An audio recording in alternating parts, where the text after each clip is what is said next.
The night sky burned with a streak of fire. Taman stood on his wooden porch, watching the bright light cut across the darkness above the mountains. His old dog Bori lifted her head, ears pointed at the strange sound. A low rumble echoed through the valley, then faded into silence. Taman took a sip of his tea. He had seen lights like this before. After the war with the aliens 30 years ago, pieces of broken ships sometimes fell from space. The government cleaned them up eventually. He was not worried. The mountains were big and his farm was small. Whatever fell from the sky would not bother him. He went back inside his small house. The rooms were quiet and empty. They had been quiet for a long time. Ever since his wife Hagen died during the war, he lived alone now except for Bori. The farm gave him something to do with his hands. The fields kept him busy. That was enough. 3 days passed. Taman worked in his rice fields each morning. The weather was good and the crops grew well. On the 3rd day, he walked along the irrigation channel that brought water from the mountain stream. The old temple ruins stood nearby, covered in vines and moss. Nobody had used the temple in over 100 years. Something was wrong. Taman stopped walking. The stones near the temple entrance had fresh scratch marks. Deep gouges ran along the rock, as if something with sharp claws had dragged itself inside. The moss was disturbed. Broken branches lay scattered on the ground. Bori growled softly. Taman knelt down and touched the ground. His fingers came away wet with a strange liquid. It was dark blue, almost black.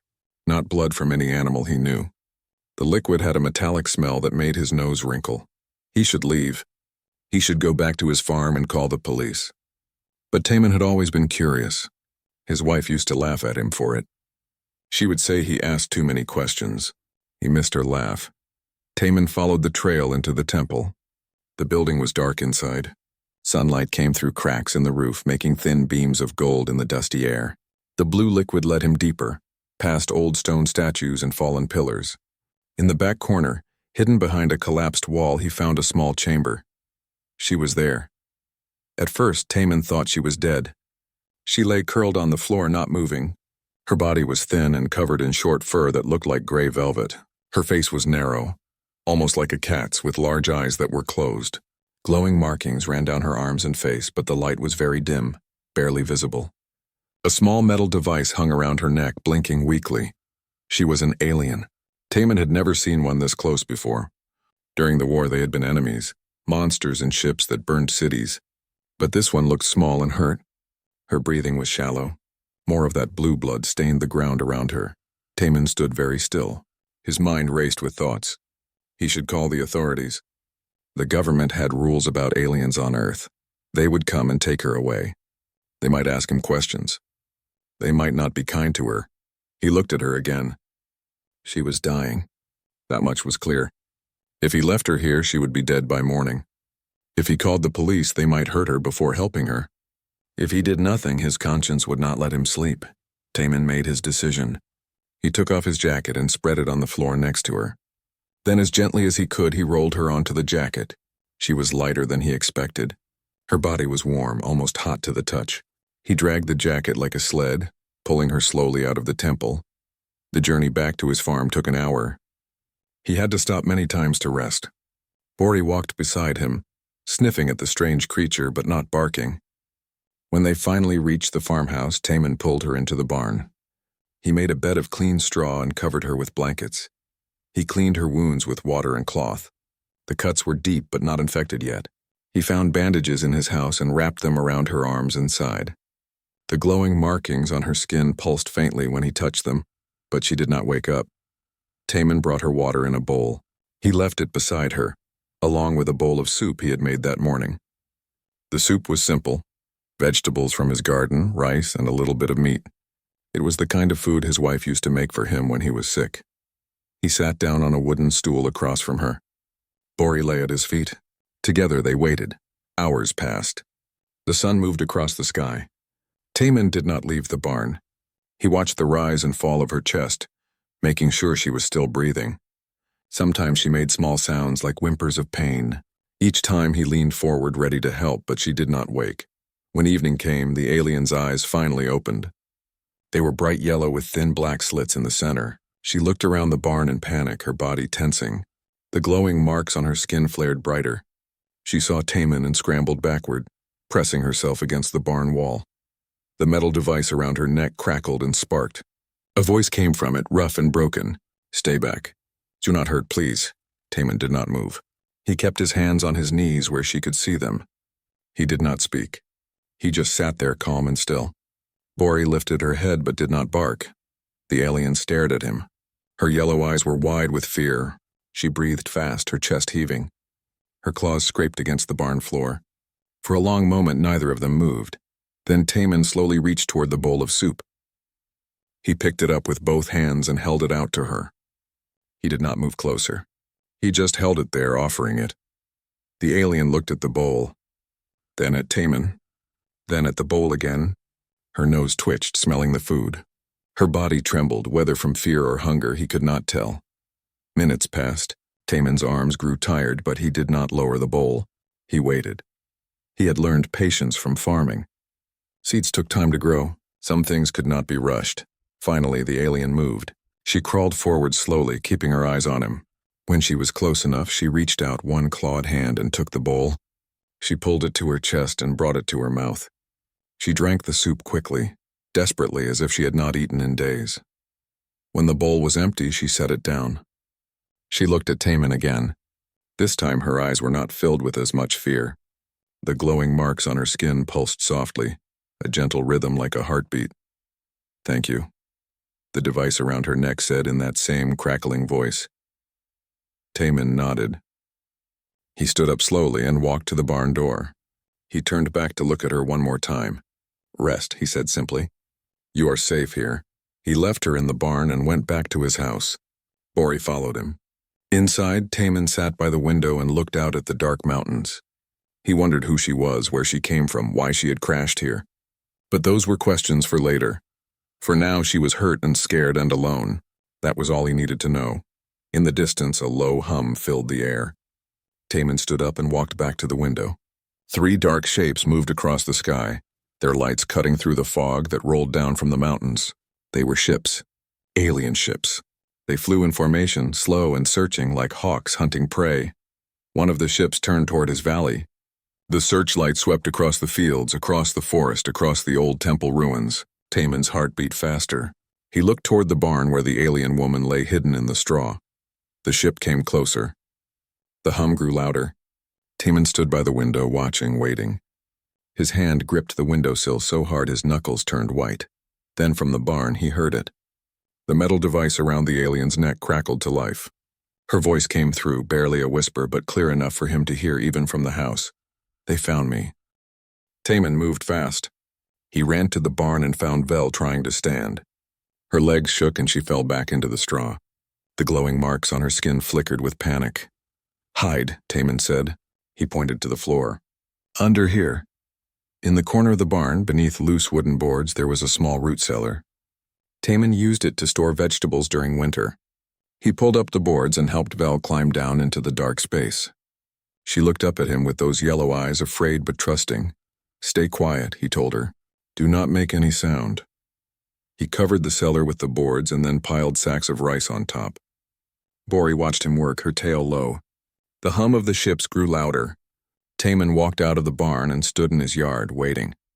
The alien ships landed in the village square about half a kilometer away. Taman could see the lights from his farm. Soon he heard voices shouting through loudspeakers. The words were hard and cold, translated into Korean by machines. "Attention. We are searching for a criminal, a fugitive. She is dangerous. Anyone hiding her will be punished. Anyone who helps us will be rewarded. We will search every building. Do not resist." Taman took a deep breath. He went back inside his house and made tea. When the alien soldiers came to his farm an hour later, he was sitting on his porch, calm and quiet, with a cup in his hands. There were 3 of them. They were tall, much taller than Taman, with thick armor that covered their bodies. Their faces were hidden behind dark helmets. They carried weapons that hummed with energy. One of them stepped forward. "Human, you live here?" the soldier asked. The voice came from a speaker in the helmet, flat and emotionless. "Yes," Taman said. "Just me and my dog. Have you seen anything unusual? Any crashes?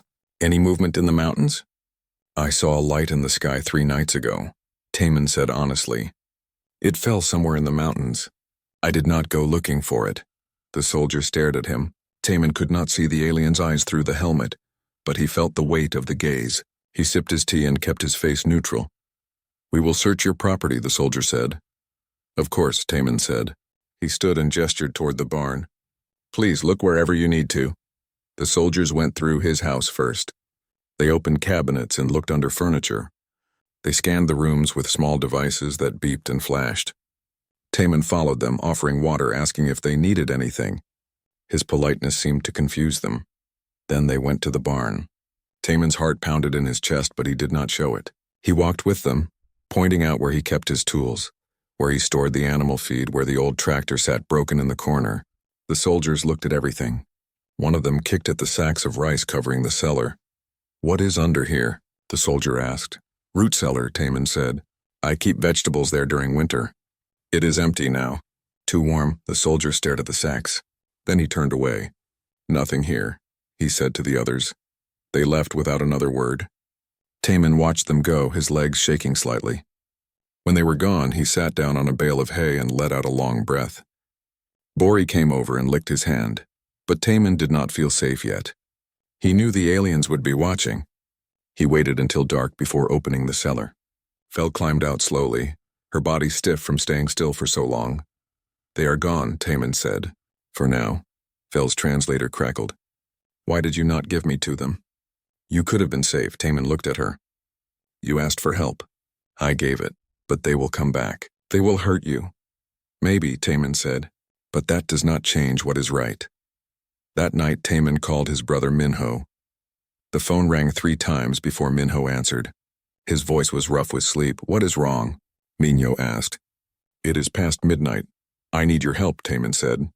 "Can you come to the farm tomorrow?" There was a pause. "What happened?" "I will explain when you get here." "Please, Minho, just come." Minho arrived the next morning in his old truck. He was a shorter man than Taman, with graying hair and hands scarred from years of working with machines. He had been an engineer in the military during the war. Now he fixed broken equipment in his shop in town. When Taman showed him Vel in the barn, Minho's face went pale. "Are you insane?" he hissed. "There are alien soldiers everywhere looking for her." "I know," Taman said calmly. "They will kill you. They will kill all of us. Then help me protect her." Minho stared at his brother. "Why? Why are you doing this?" Taman was quiet for a moment. "Because she is hurt. Because she is scared.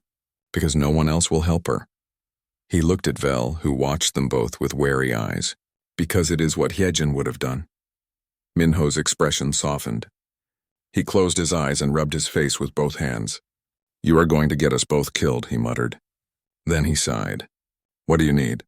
Minho brought supplies over the next few days. Medical equipment to help Vel heal faster, a small device that would block scanning signals, making it harder for the aliens to detect her, and a translation implant, a tiny chip that would let Vel speak more clearly without relying on her damaged translator device.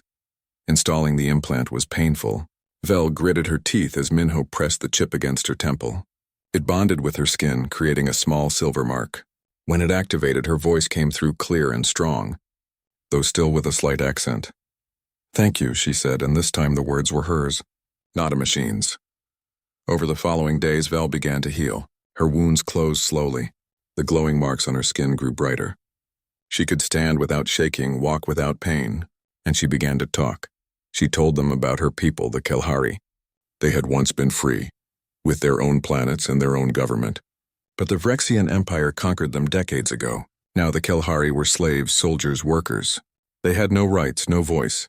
Vel had been a navigation officer on a Vrexian warship. One day she discovered files about a planned attack on a peaceful species. The Vrexians were going to wipe them out completely, take their planet and claim it was justified. Vel tried to warn the other species, but she was caught. She stole an escape pod and ran. She did not know where else to go. "I thought I would die in space," she said quietly. "Then I crashed here. I thought I would die in those ruins. Then you found me." Taman listened without judgment. He told her about his own life, about the farm that had been in his family for generations, about Hyejin, who died when the Vrexians bombed Seoul, about how he had moved to the countryside because the city was too loud, too full of memories. "Loss is heavy," Taman said. It never goes away. But you learn to carry it, Vel's eyes shimmered. Do you still feel the pain? Every day, Taman admitted. But helping you helps me remember why I keep going. One evening, Taman brought dinner to the barn. He had made kimchi stew with rice. Vel looked at the food suspiciously. What is this? She asked. Food, Taman said with a small smile. Try it. Vel took a careful bite. Her eyes went wide. She coughed and gasped, her face scrunching up. It burns. Why does it burn? Spicy, Taman explained. You get used to it. No, I will not, Vel said, but she took another bite anyway. And then another. Soon she was eating quickly, tears running down her face from the spice. Taman laughed. It was the first time he had laughed in years. Minho watched them from the doorway.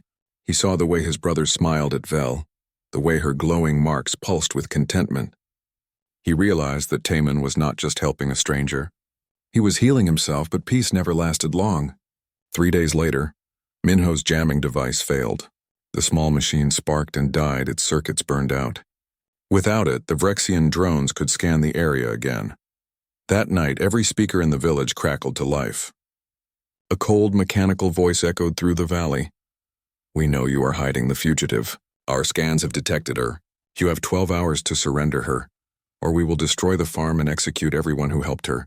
This is your final warning. Vel stood in the barn, trembling. The glowing marks on her skin pulsed rapidly like a racing heart. Taman and Minho looked at each other. We need a plan, Minho said. And we need it now. The news spread through the village like fire. People came to Taman's farm angry and scared. They gathered in his yard shouting, demanding that he hand over the alien. Some carried farming tools like weapons. Others just cried, "Give her to them." One man yelled, "They will kill us all because of you. Think of our children." A woman pleaded, "Please, Taman. We have families." Taman stood on his porch with Bori beside him. He looked at the crowd with calm eyes. His voice was quiet but steady. She has done nothing wrong. She tried to save people. That is why they want her. I will not give her to them. Then you are a fool, someone shouted from the back. You will kill us all. The crowd pressed closer, shouting louder. Taman did not move. He did not argue. He just stood there, his jaw set, his decision made. Then a voice cut through the noise. Everyone be quiet. The crowd turned. Jisoo walked up the path toward the farm. She was an old woman with white hair and a face lined with age. But her back was straight and her eyes were fierce. She had fought in the resistance during the war. Everyone in the village respected her. She stopped in front of the crowd and looked at them all. 30 years ago, she said, her voice strong, the Vrexians came to our cities. They told us to give up our neighbors, our friends, our family. Some people did. Do you know what happened to those neighbors? The crowd was silent. They died anyway, Jisoo continued. The Vrexians killed them. Then they burned the cities. They did not care about cooperation. They only cared about power. She paused, letting her words sink in. If we give them this girl, do you think they will leave us alone?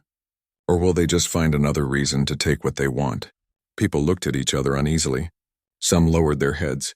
Others shifted on their feet. I lost my sons in that war, Jisoo said quietly. Both of them. They died fighting for what was right.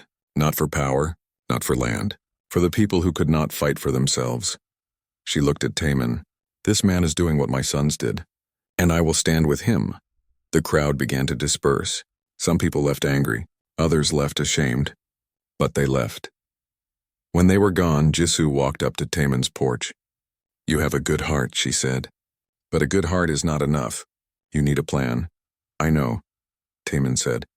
That afternoon, a young man named Daehyun came to the farm with 3 of his friends. Daehyun was only 24, strong and eager. He had grown up hearing stories of the resistance. He wanted to be a hero. We want to help, Daehyun said. We can fight. Taman shook his head. This is not your fight. Go home. It is everyone's fight, Daehyun insisted. If they can do this to you, they can do it to anyone. Let us help. Minho stepped forward. If they are coming anyway, we might as well be ready. He looked at Taman. We use the forest. Set traps. Slow them down. Give Vel time to escape into the mountains. Taman was quiet for a long moment. Then he nodded. All right. But no one dies for this. If things go bad, everyone runs. Understood. They spent the rest of the day preparing. Minho showed them where to place old landmines from the war. Buried in the forest paths, Daehyun and his friends cut down trees to block the roads. Jisoo brought supplies, food, water, medical equipment. Everyone worked together, moving quickly, speaking little. Vel watched from the barn door. She felt useless, helpless. These people were risking their lives for her.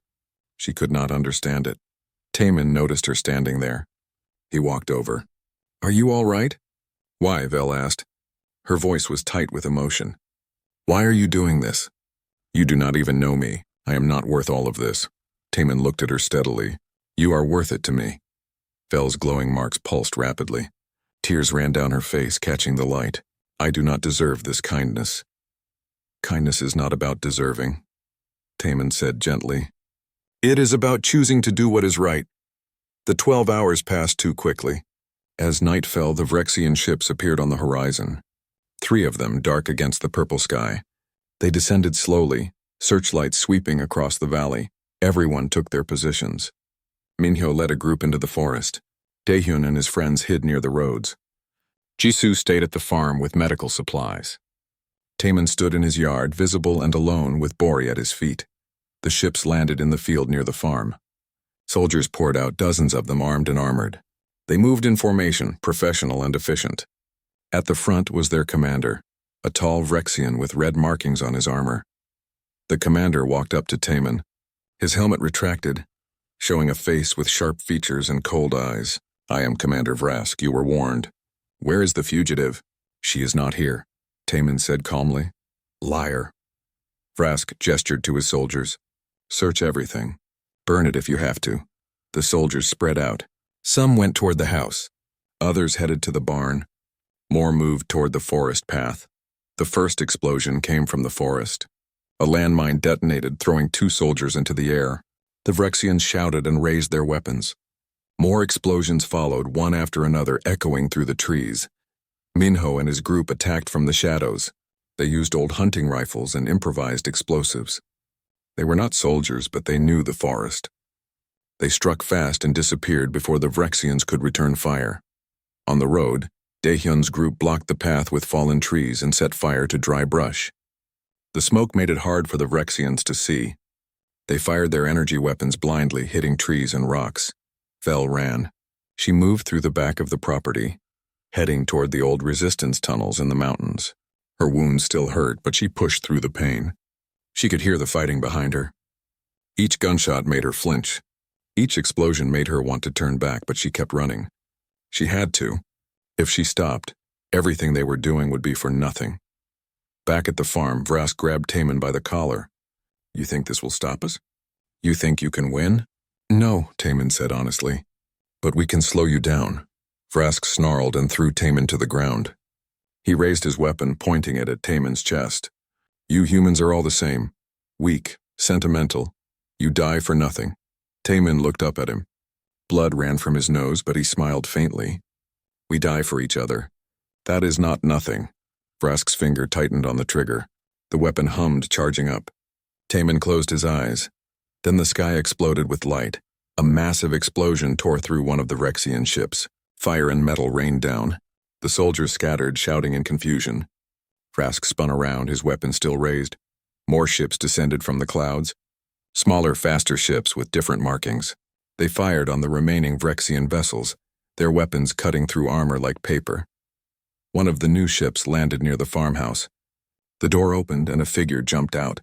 She was Kelhari like Vel, but older and scarred. She wore armor and carried 2 energy blades. Her glowing marks burned bright red with battle fury. She saw Vrask standing over Taemin. Without hesitation, she fired her weapon. The shot hit Vrask in the shoulder, spinning him around. He collapsed, clutching his arm.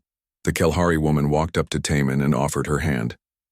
"You must be the farmer," she said in perfect Korean. "I am Kale. I am here for Vel." Taemin took her hand and stood. He looked at the chaos around him, at the burning ships and fleeing soldiers. "Who are you?" "Resistance," Kale said simply. She looked toward the mountains where Vel had run. "And we are not the only ones coming." Another ship appeared, larger than the others.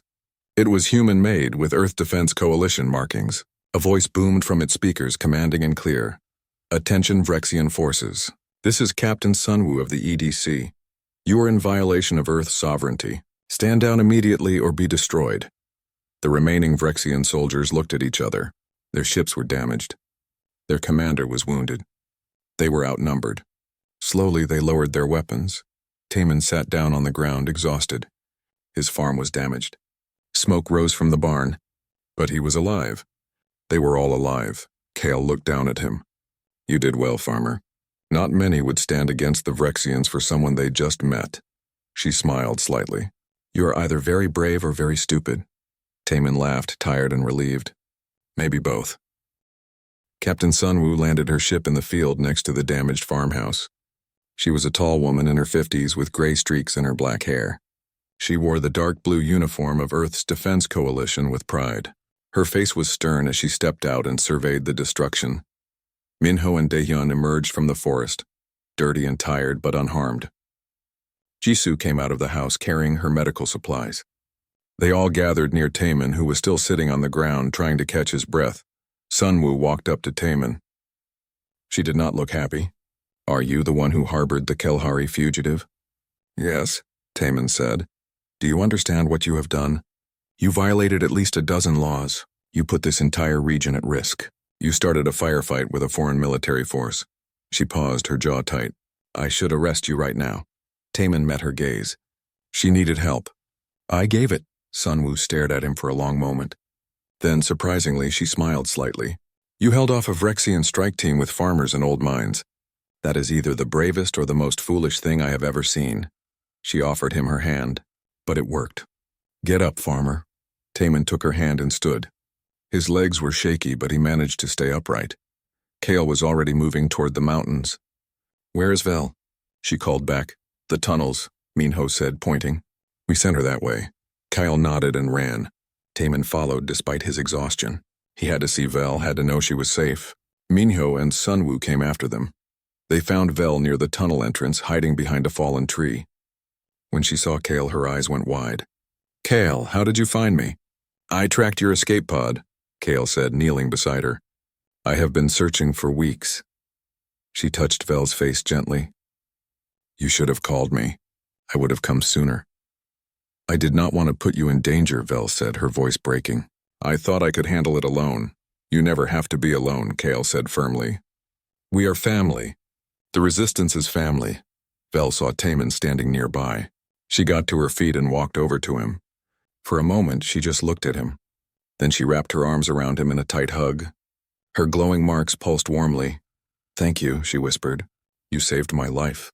You did not have to, but you did. Taman hugged her back awkwardly. He was not used to such displays of emotion. I am glad you are safe. They returned to the farm. The Vrexian soldiers were being held under guard by Sunwoo's troops. Commander Vrask sat on the ground, his shoulder bandaged, glaring at everyone. The burned ships smoldered in the field. Sunwoo gathered everyone in Taman's damaged house. Maps were spread on the table. We need to talk about what happens next, she said. The Vrexians will not stop, Kale said. They want Vel because she has evidence of their genocide plan.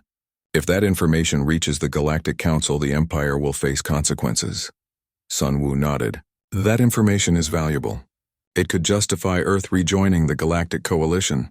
We have stayed isolated for too long. This could change everything. I need Vel to come back with me, Kale said. The Resistance needs her. We need that data. And I need her testimony, Sunwoo added. If Earth is going to act, we need proof. Everyone looked at Vel. She stood by the window staring out at the mountains. What I want does not matter, she said quietly. The Vrexians are killing innocent people. Entire planets are being destroyed. If my information can stop them, then I have to go. But where? Minho asked. Where do you take this information? The Galactic Council, Sunwoo said. Their headquarters is on a neutral station in deep space. If we can get there, we can present the evidence. But the journey is dangerous. The Vrexians control most of the routes. Jisoo spoke up from the corner. This village cannot go back to normal after this. The Vrexians will remember what happened here. They will come back. You are right, Sunwoo said, which is why I am proposing something. We establish a coalition outpost here. Combine Earth forces with the Kelhari resistance. Make this village a symbol of cooperation. You want to turn our home into a military base? Someone asked from the doorway. It was Daehyun. His friend stood behind him. I want to protect it, Sunwoo corrected, and I want to give you a choice. Join the coalition. Learn to defend yourselves. Or stay as you are and hope the Vrexians forget about you. Jisoo considered this. An outpost means resources, training, protection. She looked around at the others. But it also means we become part of the war. No more neutrality. We already are part of it, Daehyun said. We fought today. We stood up. We cannot pretend that did not happen. There was a long silence. Then Jisoo nodded. All right. We will do it. But we do it our way. No one orders us around. We work together as equals, Kyle smiled. That is all we have ever wanted. Over the next few days, the village transformed. Sunwoo's troops set up a small base near the edge of town. Kale's resistance fighters trained the villagers in basic combat and tactics. Minho took charge of organizing supply lines and communications. Jisoo oversaw everything, making sure traditions and culture were respected. Daehyun and his friends thrived in the training. They learned to use weapons, to think strategically, to work as a team. Kale was impressed by their dedication. You have warrior spirits, she told them. You remind me of my people before the Empire broke us. We will not let them break us, Daehyun said firmly. Meanwhile, Taemin worked on rebuilding his farm. The barn was damaged but not destroyed. The fields needed tending. Life had to continue even in the middle of change. Vel helped him. She was still healing, but she insisted on being useful. She learned to plant rice seedlings, though she complained about the mud. This is harder than navigating a warship, she grumbled. Taemin smiled. Farming teaches patience and humility. I think I have learned enough humility, Vel said, wiping mud from her face. One evening, as they worked side by side, Vel asked, What will you do when I leave? Taemin paused in his work. The same thing I always do, plant, harvest, live quietly. Will you be lonely? He was quiet for a long time. Yes, he admitted. But that is all right. I was lonely before you came. I will manage. Vel looked at him with sad eyes. When this is over, when the Vrexians are stopped, I will come back. I promise. I will help you plant rice again. Taemin smiled. I would like that. 3 weeks after the battle, a coded message arrived at the outpost. It was from deep space, from the species Vel had tried to save. The message was simple but devastating. The genocide had begun. Entire planets were burning. Millions were dead. Vel read the message and went pale. Her glowing marks dimmed. I am too late. They are all dying because I failed. No, Sunwoo said firmly. You are not too late. Your evidence is the only thing that can stop this. We need to get it to the Galactic Council now. The journey is too dangerous, Kale said. The Vrexians will be watching every route. We need a small, fast ship, and we need someone who knows Vrexian protocols. I will go, Vel said immediately. It is my responsibility. I will go with you, Kale said. And me, Sunwoo added. Earth needs to be represented. There was a pause. Then Taemin spoke. I will go too. Everyone turned to look at him. Minho stepped forward. Are you insane? You are a farmer, not a soldier. You will die out there. Maybe, Taemin said calmly. But Vel gave me a reason to keep going when I had none. Now I want to help her finish what she started. Vel shook her head. Taemin, no. This is not your fight. It became my fight the moment I found you in that temple, Taemin said. You helped me find purpose again. Let me help you save those people. Vel's eyes filled with tears. The glowing marks on her face pulsed rapidly. You do not have to do this. I know, Taemin said gently. But I want to. Minho grabbed his brother by the shoulders. You are going to get yourself killed. You know that, right? I know, Taemin said. But Minho, I have been half dead for years. This is the first time in a long time that I feel truly alive. Let me do this. Minho stared at him. Then slowly he pulled Taemin into a tight hug. You are an idiot, he said, his voice thick. But you are my brother. Come back alive. That is an order. I will try, Taemin promised. That night, they prepared to leave. A small ship was readied. Supplies were loaded. Goodbyes were said. And as dawn broke over the mountains, Taemin, Vel, Kyle, and Sunwoo boarded the ship and lifted off into the sky, heading toward a journey that would change the galaxy forever. The journey to the Galactic Council took 14 days. 14 days of hiding in asteroid fields, dodging Vrexian patrol ships, and making dangerous jumps through unstable space routes. Taemin spent most of the journey feeling sick from the artificial gravity and the constant movement of the ship. But he made himself useful. He learned to operate the basic ship systems. He helped Kale with repairs when the engines overheated. And he cooked meals for everyone using the strange ingredients they had stored on board. The food was never perfect, but it reminded them all of home. "How do you stay so calm?" Sunwoo asked him one evening as they ate together in the small galley. "We almost died 3 times today," Taemin shrugged. "Farming teaches you that some things are out of your control. You plant seeds. You water them. You hope the weather is good, but you cannot control the rain or the sun. You just do your best and accept what comes." Kyle laughed from the doorway. A farmer philosopher. "I like it." During the quiet moments, Taemin and Vel talked. She told him about her homeworld, about the forests that glowed at night and the rivers that sang with the wind. She described cities made of living plants and art carved into mountainsides. It was a world she would never see again, a world the Vrexians had taken from her. "Do you miss it?" Taemin asked. "Every day," Vel said softly. "But missing something does not mean you stop living." "You taught me that," Taemin smiled. "When this is over, you should come back to the farm. We will plant rice together. It is not glowing forest, but it is peaceful." "I would like that very much," Vel said, her glowing marks pulsing warmly. On the 10th day, they encountered a Vrexian blockade. 3 warships guarded the main route to the council station. There was no way around them without adding days to the journey. Days they did not have. "We have to go through," Vel said, studying the navigation charts. "I know their patrol patterns. I can get us past them." "It is too risky," Sunwoo argued. "If they detect us, we are dead. If we turn back, millions more people die," Vel said firmly. "I am willing to take the risk," Kale nodded. "Then we go." Vel piloted the ship through the blockade with expert precision. She timed their movements perfectly, slipping between the warships during gaps in their sensor sweeps. Taemin held his breath the entire time, his hands gripping the armrests of his seat. They were almost through when one of the warships changed course unexpectedly. Its sensors swept directly over them.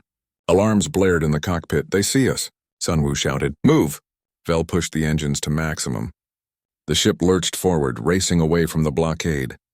Energy blasts fired past them, barely missing. Kale returned fire, her shot striking one of the warships and damaging its engines. "Jump! Now!" Kale yelled. Vel activated the faster-than-light drive. The ship shuddered, and then vanished into a streak of light, leaving the Vrexian warships behind. When they dropped out of faster-than-light travel, the Galactic Council Station appeared before them. It was massive, a structure the size of a small moon built around a dead star. Ships from dozens of species moved around it, coming and going like insects around a hive. "We made it," Vel breathed. Her voice was filled with disbelief and hope. Getting permission to address the council was difficult. The bureaucracy was slow and complicated. Sunwoo used her rank and authority to push through the red tape. Kale contacted allies in the resistance who pressured council members. Finally, after 2 days of negotiations, they were granted a hearing. The council chamber was enormous, filled with representatives from hundreds of species. They sat in tiered rows that rose up like a stadium. At the center was a platform where speakers presented their cases. Vel stood on that platform, small and alone. She presented her evidence, data files, communications, orders from Vrexian commanders, everything she had risked her life to obtain. The council members watched in silence, their faces unreadable. When she finished, one of the senior council members spoke. "This is a serious accusation. The Vrexian Empire denies all of it. Why should we believe you?" Before Vel could answer, Taemin stood up. "May I speak?" Sunwoo tried to pull him back down, but he gently pushed her hand away. He walked to the platform and stood beside Vel. "I am just a farmer," Taemin said, his voice clear in the vast chamber. "I do not understand your politics or your wars, but I know cruelty when I see it. And I know courage." He looked around at the council members. This woman risked everything to stop a genocide. She gave up her home, her safety, her life. She could have stayed silent and been safe, but she chose to speak up. She chose to try to save people she had never met. Taemin paused. "I found her dying in the ruins near my farm. I could have left her there. I could have called the authorities. But I chose to help her, not because I am special, not because I am brave, but because it was the right thing to do." He gestured to Vel. "If you ignore her evidence, you are choosing to let innocent people die. You are choosing cruelty over justice. I do not think that is who you want to be." The chamber was silent. Then slowly one council member stood. Then another, then more. They were not all convinced, but enough were moved by Taemin's simple honesty. After hours of debate, the council voted. The decision was narrow, but it was enough. A coalition fleet would be sent to stop the Vrexian genocide. Sanctions would be placed on the Empire. The war was not over, but the tide had turned. As they left the council chamber, Vel hugged Taemin tightly. "You did it. Your words changed their minds." "We did it together," Taemin corrected gently. The journey back to Earth was faster and safer. The council provided them with a faster ship and safe passage. When they finally descended through Earth's atmosphere and saw the mountains of Gangwon Province, Taemin felt his heart lift. The village had changed. The coalition outpost was fully operational now. Humans and Kelhari worked side by side, training together, building together. Minho had organized everything efficiently. Jisoo oversaw cultural exchanges, making sure everyone respected each other's traditions. Daehyun and his friends had become skilled fighters, but they had not lost their humanity. They still laughed and joked and helped with the harvest when needed, and the farm was being rebuilt. Volunteers from different worlds had helped repair the barn and plant new crops. When Taemin saw it, tears filled his eyes. Minho was the first to greet him. He pulled Taemin into a bone-crushing hug. "You came back. I knew you would, you stubborn fool. I promised," Taemin said simply. Life slowly returned to a new kind of normal. The coalition fleet successfully stopped most of the genocide. Many lives were saved, though not all. The species Vel tried to, protect sent a delegation to thank her personally. They wanted to name their new settlement after Taemin. He was deeply embarrassed by this. "Please do not," he told them. "I just did what anyone should do." "That is exactly why we must honor you," their leader said. "You show us what we should all aspire to be." A year passed. Vel stayed on Earth, helping with the outpost and learning to farm. She was terrible at it at first, but she improved. She and Taemin worked the fields together, planting rice in the spring and harvesting in the fall. One evening, as the sun set over the mountains, they sat on the porch of the rebuilt farmhouse. Bori lay at their feet, old but content. The village below was alive with light and voices, humans and aliens living together. "Do you ever regret it?" Vel asked. "Helping me? All of this?" Taemin was quiet for a moment. He thought about Hyejin, about the grief that had consumed him for so long. He thought about the empty years he had spent alone, just going through the motions of living. Then he looked at Vel, at the glowing marks on her face that pulsed with warmth and life. He looked at the village, at the community that had come together. He looked at Minho talking with Kale, at Daehyun laughing with his friends, at Jisoo teaching young aliens about Earth's history. "No," he said finally. "I do not regret it. You gave me something I thought I had lost forever." "What is that?" Vel asked. "Hope," Taemin said simply. "You gave me hope."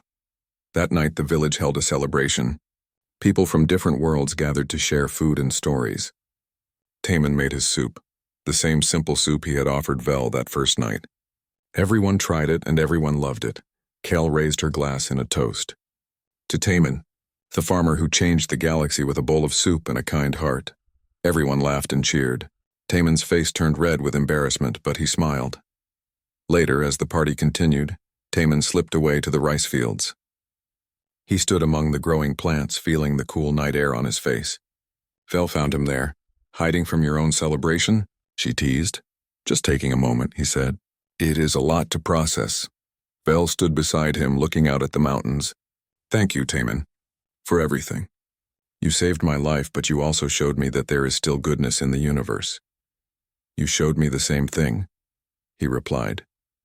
They stood in comfortable silence, watching the stars appear one by one in the darkening sky.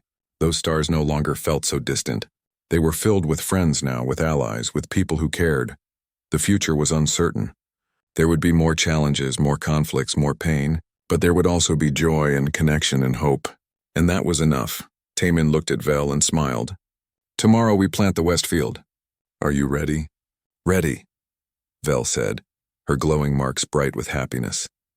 And as they walked back to the farmhouse together, followed by faithful old Bori, the village behind them glowed with light and laughter. It was a small place, just one village on one planet, but it had become a symbol of something greater, a place where different worlds could come together, where kindness could spark change, and where a simple farmer and an alien outcast had planted the seeds of a better tomorrow.